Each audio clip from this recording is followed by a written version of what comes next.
this particular project is the office that we presently be in. So it's in normally, like as consultant, we always get opportunities to build for clients, and when you are itself a client, and trust me, most of us would be the worst clients for ourselves, because we have a way of doing things, and we are many a times we are frugal because of the available funds that we have. So this is a story of how, like, we have gone through a journey over the last 2 years of when we started it, and fortunately we could secure it. Was probably like on the list. It's the first office building, which is LEED Platinum. So, so our story started way back in 2010 when we started our practice. So Chandigarh was new to me. We worked in France, Italy, and Japan before coming here, and I studied in IIT. So the idea was like, how can we push our boundaries? As my mentor always tells, it's as an individual, it's always about pushing our boundaries to see what we can do. That's what our intent should be. And so these are some of our things that we could have collected on the way.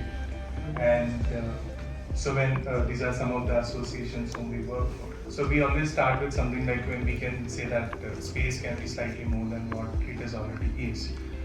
Something that where we can, because that's when we talk about as an architect, where we can add value. Because when we talk about specifications, materials, it's always there, you can always scale it up. But a simple space, even like a corridor, can be more than itself. It could be like a gallery, it could be something else, like probably it could be. So that's what has been a core principle, where we always look at projects where they can be slightly more than what they could be, and how we can relook at things wherein primarily in terms of pure space planning, where you can see value and add to it. So that was a quest that we still carry on. So this is our office building that we recently completed. This is a northeast facing building, and this is in sector 82. It's in the newer part of the industrial area that is being built. And so this project primarily was it actually started, how it all started was in 2020 when COVID actually hit us. We had to restructure a lot. We thought of what it could be for us in, like, let's say there was a core group and was looking about how could, when we come out of it, what would be the vision, let's say 10 years down the line, 20 years down the line. So it then came up to us as a core group when they said that we don't want to be like a studio in architecture. We want to be like a scalable design company. So that was the vision that we built for ourselves. And when we built that vision, it was something that when we had to change, restructure, organize a lot of things. Because when it's a small studio, you have certain ways of doing things, but when you want to scale up, there are different methods, methodologies, and different structures. So it was a kind of a complete rehaul of looking at things, how we build. So that was so. Then we said, okay, then we got into brand advisory for AEC technology, AEC industry. Then we got into, other than the design services, we got into products that were about furniture, and it was all about strategic advisory for AEC industry. So there were several other portfolios that we got into, and we had to expand our team. And it was also about when we are in a world of collaborations, and we have been fortunate to have collaborators across the world. We have been working with people from Germany and different people that works with us, and they keep coming to us. So we were looking at, okay, can we look at a possibility of a kind of a foundation where we can have an office which would be, rather than being a design studio, could inspire us to be a design company. So because as Winston Churchill rightly says, like you make spaces and then spaces make you. So whatever you're making today and you start living in, it shapes you again back to what you are. So this is the location where we have been building into, and this happens to be one of the area where most of the fraternity, AEC fraternity, is into. So this is what what was the LEED certificate that was given. So if you look at it, like we have probably attempted only 85 points, and we could cross the 80 parameter that was there. So why 85 points? Because basically, because when we talked to our consultant, he said that because we are in a small building, we have certain things. So he says that most of the things we can't achieve them, probably we can't do them because when we do it, because only certain things based on the available infrastructure or the location where we are. So he took up category. And it was also about, as I said, because we do have limited access to resources as our professionals ourselves. So the idea was how can we somehow achieve the magic number without stressing us too much onto methodology, certifications or simulations to be done.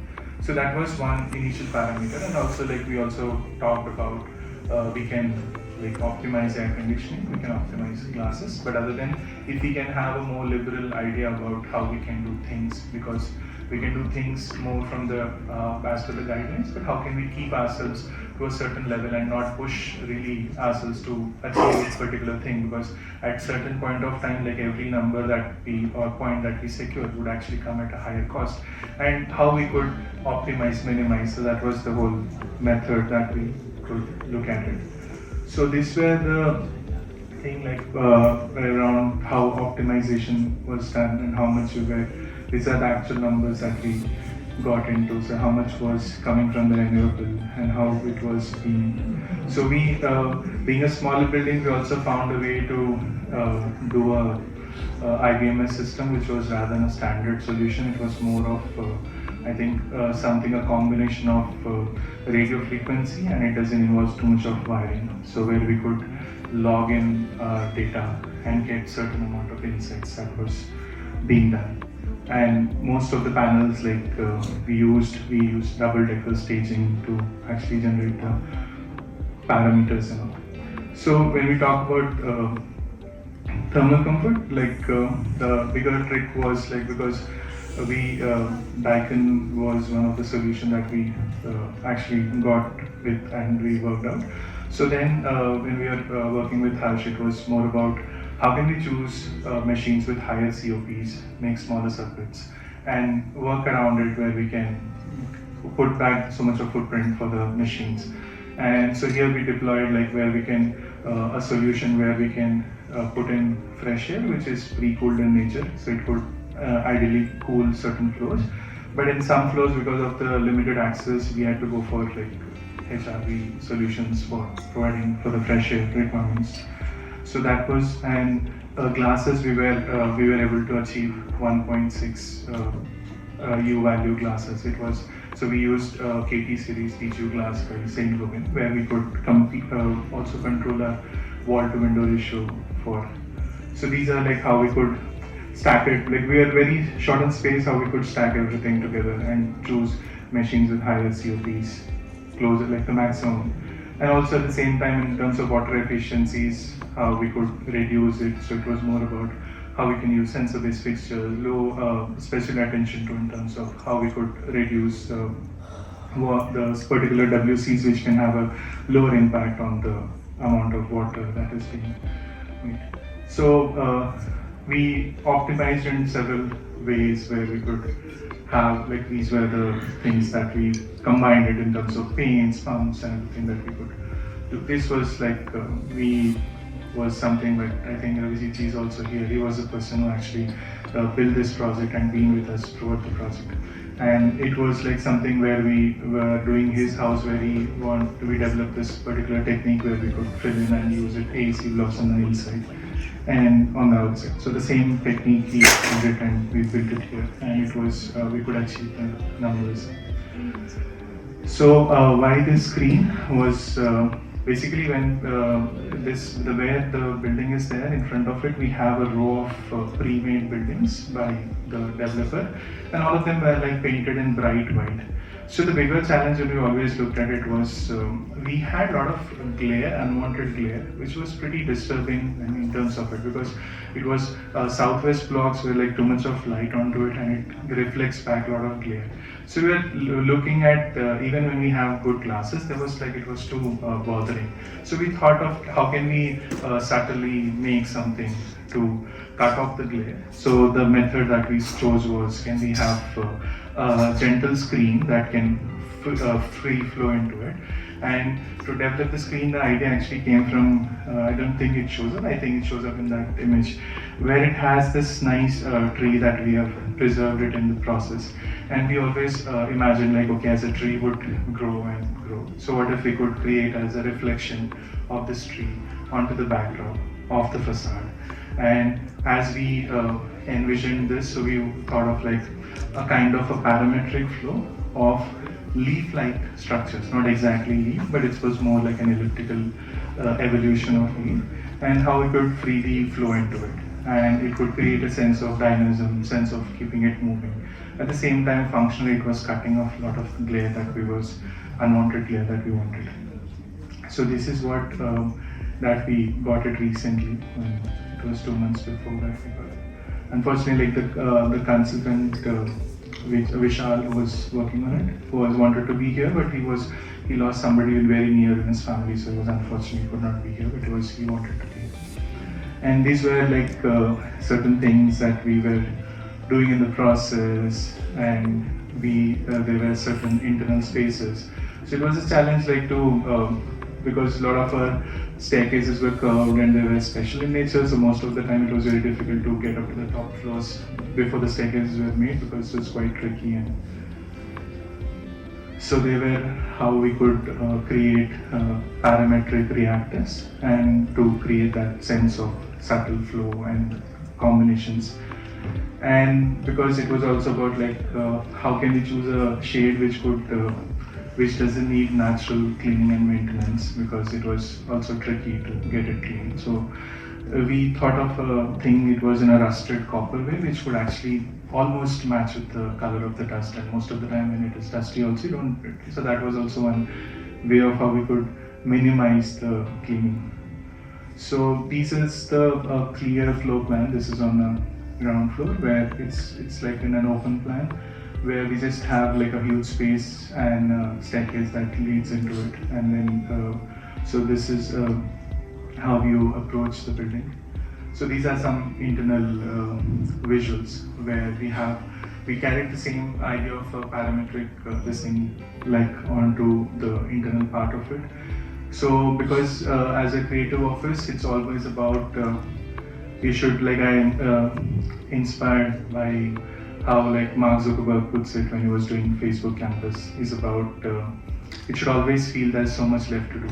So that was the whole idea of doing this interiors, where you always feel that, because one of my mentor told me like when we are fixated as a designer, particularly for our space, then there is very less possibility of our expansion and possibility, because it's not for a client where it is supposed to live, where we can create a certain space and give it to him where he can build onto.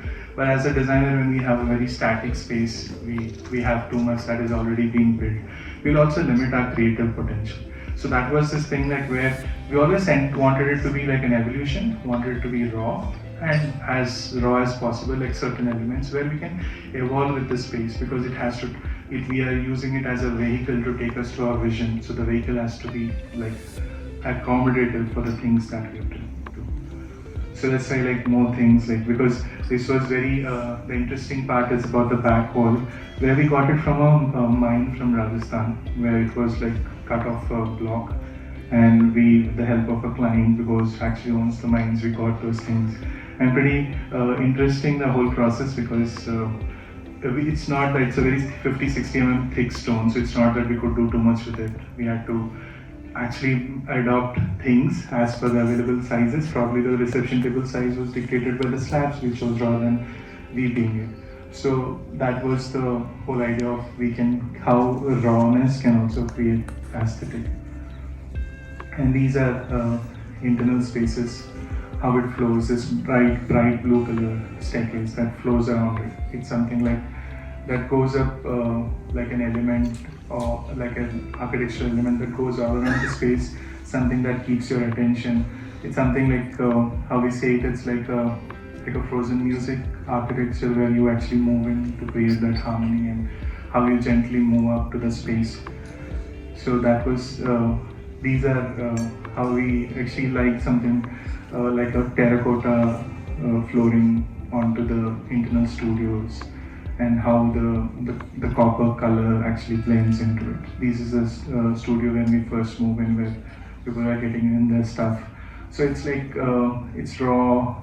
It's raw at the same time. It feels earthy. At the same time, it's like it has a lot of geometry playing into it. So this is one place where we all congregate. This is like a place when we call it as town hall.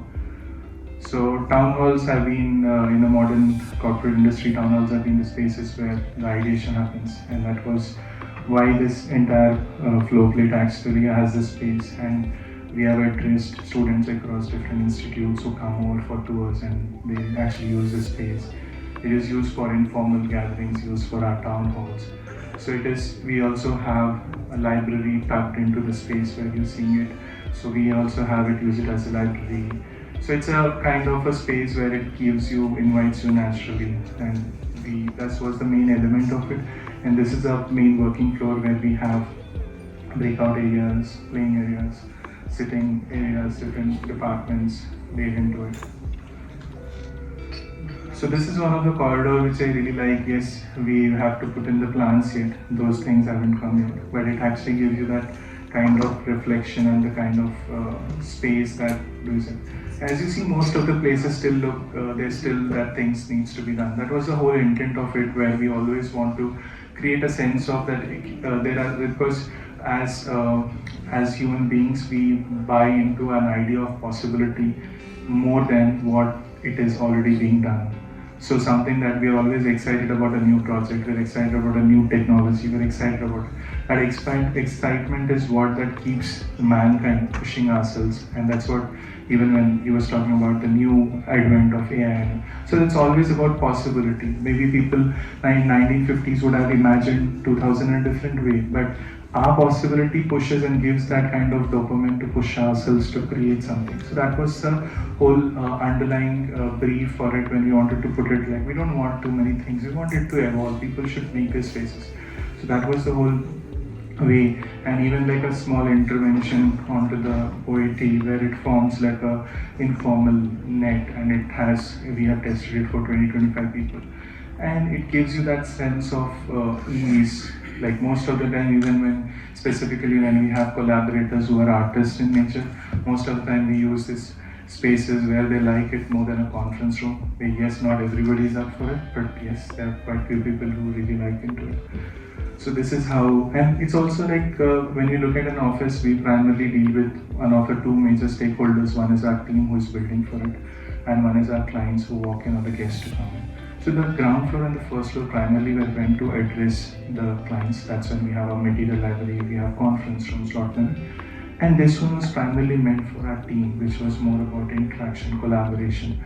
So that was the possibility that we worked around. This is one of our conference room where it was initially not meant to be a conference room, but as I said, it is always about continuous evaluation. We use it for conference room as of now, where we make a lot of changes.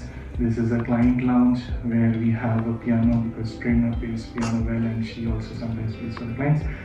And so even like as worship would be something that because we are in a world which is mental world, and we needs to have it addressed. Like as an Eastern culture, we have always been motivated by like culture and meditations and yoga, because that's what we've been known for. So this is a place where it's not just a meditation room or a spiritual place, it's a place where everybody can unwind themselves. So we have people who read namaz there, we have people who do their prayers, who do part, who do everything. So it's more about how it is important even for an office space to keep certain smaller things, because offices are the spaces where we spend almost 60% of our active time within the building. So that is something that needs to be taken care of. And yes, not all work, it should also be play. So this is the floor where we actually use it as a multifunctional space. We have a full-size pickleball, first in the city, and we have the breakout areas, we have medical areas, small gym. So this is where we get our inspiration from. Then that's when, because end of it, it's very important, the work-life balance of how that 1 hour of lunchtime could be more valuable to you to break it up, rather than having an after a very deep conversation with the client. It's always you want to disconnect to reconnect, and that's what it's about. This space is all about. It's very again, this space is completely transformable. All the furniture can be taken, everything can be folded. We use it as a TT room, we use it as a training room, we use it as a conference. We also do anything that is like it's a party room. So that's what house spaces has to be evolved, where we don't need to actually have a very strong program for a particular space. It's about the dynamism of how it is. Because I talked to a friend he works in Sweden, where he talks about now they've stopped making buildings for programs, because programs are dynamic in nature and they have been used to, where buildings span out to 400 to 500 years, where they've been used for offices for some time, then for as galleries for some time. So now it is more about what you can give to that particular place rather than addressing to that particular program, because program is very, if you have a good building, program is very limited, or it could change every 5 years. That's what something that we kept in this mind, to keep it more open, vibrant, and to let it grow with time rather than having a very strong plan or a program that restricts it. That's it. I think that's my time.